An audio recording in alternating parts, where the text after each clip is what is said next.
झांसी में कांग्रेस का प्रदर्शन। पूर्व केंद्रीय मंत्री बोले सरकार ने शिक्षा को 2 भागों में बांट दिया। निजी स्कूल कर रहे मनमानी वसूली कर रहे स्कूल, सरकारी स्कूलों में नहीं हो रही शिक्षक भर्ती। झांसी कलेक्ट्रेट में कांग्रेसी नेताओं और कार्यकर्ताओं ने स्कूलों की मनमानी के खिलाफ विरोध प्रदर्शन किया।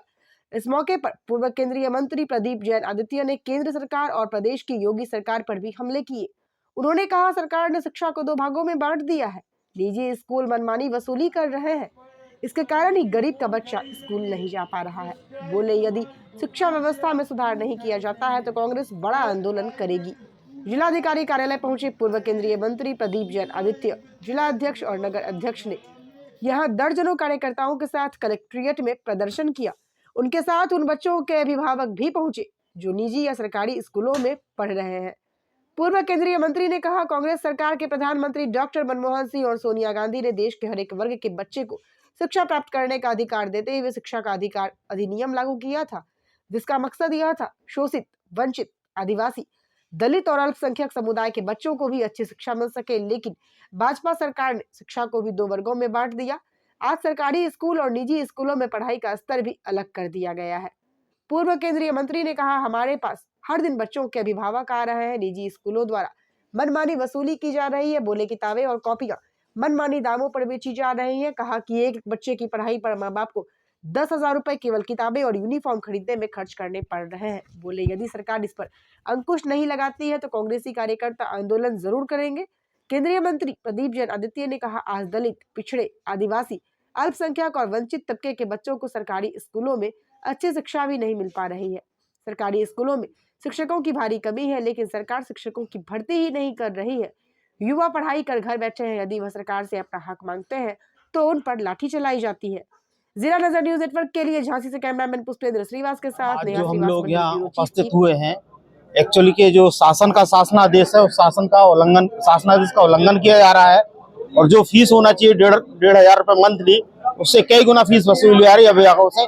और किताबें भी महंगी कर दी हैं। जो 600 की किताब 6,000 की किताबें मिल रही हैं बच्चों को, जो 600-700 में मिलती हैं, उसको गवर्नमेंट का शासनादेश को मान नहीं रहे। दूसरा ये हमारा कि सरकार इनके ऊपर अंकुश लगाए और जो फीसें ज्यादा ले रही हैं वो फीसें कम कराए। उत्तर प्रदेश कांग्रेस कमेटी के माननीय अध्यक्ष अजय राय जी ने प्राइवेट स्कूलों की जो फीस लगातार बढ़ाई जा रही हैं, उनके कॉपी किताबों के नाम और ड्रेस के नाम पर लूट की जा रही है, उसको संज्ञान में लिया। उत्तर प्रदेश कांग्रेस कमेटी ने अपनी समस्त जिला और शहर यूनिट को निर्देश दिया कि आप जिले स्तर पे उसके खिलाफ धरना प्रदर्शन करें, ज्ञापन करें। आज हम माननीय राज्यपाल महोदय जी के नाम एक ज्ञापन यहाँ देने आए हैं कि 2018 में जो शासनादेश आया था आदरणीय श्री राम नाईक राज्यपाल के नाम से, जिसमें कहा गया था कि प्राइवेट स्कूल की फीस 20,000 रुपया सालाना से बढ़कर नहीं होगी, उसके आधार पे लगभग 1,500 रुपया फीस पर मंथ होती है, जबकि हर प्राइवेट स्कूल 3,500 रुपया से लेके 8,000 रुपया पर मंथ फीस वसूल रहा है। ये शासनादेशों का खुला उल्लंघन है। कांग्रेस पार्टी उत्तर प्रदेश स्तर पर और जिला स्तर पर इसके खिलाफ एक संघर्ष छेड़ेगी कि बच्चों की लूट, बच्चों के अभिभावकों की लूट किताबों के नाम पर और फीस के नाम पर बंद होनी चाहिए। आज हम जिलाधिकारी महोदय जी को इस बात से अवगत कराने हैं। देश के हर बच्चे को शिक्षा मिले, वो चाहे राजा महाराजा का बेटा हो या गरीब मजदूर किसान का बेटा हो, सबको समान रूप से अधिकार मिलना चाहिए। बाबा साहब भीमराव अंबेडकर ने कहा था कि इस देश के अंदर जब तक विकास की धारा प्रवाहित नहीं हो सकती, जब तक एक एक व्यक्ति शिक्षित ना हो। आज जिस अधिकार को, राइट टू एजुकेशन को डॉक्टर मनमोहन सिंह और श्रीमती सोनिया गांधी ने देश के हर राज्य में, हर जिले में, हर गांव में पहुंचाया था कि निःशुल्क शिक्षा, प्रारंभिक शिक्षा हर बच्चे को सुनिश्चित मिले, आज उसको कुचला जा रहा। आज 2 भागों में शिक्षा को बांट दिया, एक धन्ना सेठ पूंजीपतियों की शिक्षा, एक गरीब मजदूर किसान की शिक्षा। जानबूझकर ये कार्य इसलिए किया जा रहा कि गरीब किसान, मजदूर, आम बच्चे शिक्षा ग्रहण नहीं कर पाए और मुख्य धारा में नहीं पहुंच पाए। आज जो स्कूल हैं वो स्कूल अपने खुद की ड्रेस बेचते हैं, खुद अपनी किताबें कॉपी छपवाते हैं और उसमें भारी मुनाफा कमाते हैं। वही सरकार की नीति है, सरकार नए शिक्षकों की नियुक्ति नहीं कर रही।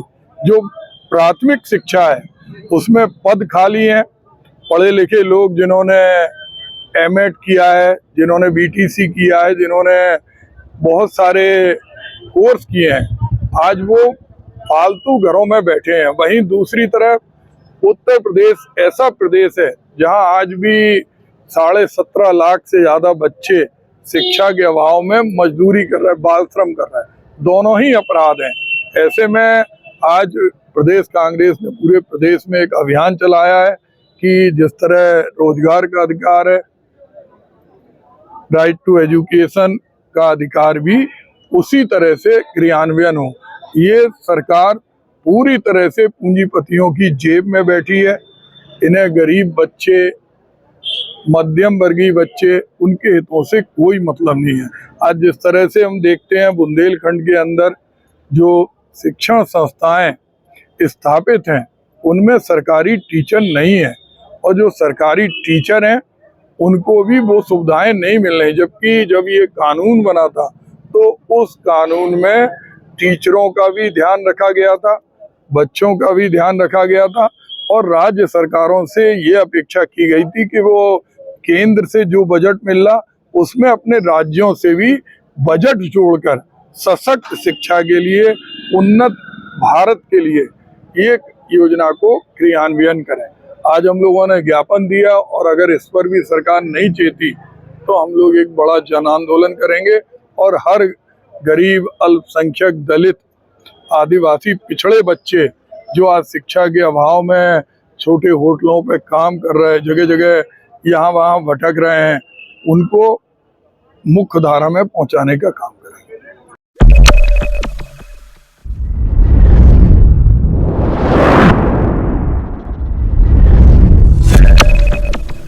आप देख रहे हैं जिला नजर न्यूज नेटवर्क। चैनल को लाइक एवं सब्सक्राइब करें। धन्यवाद।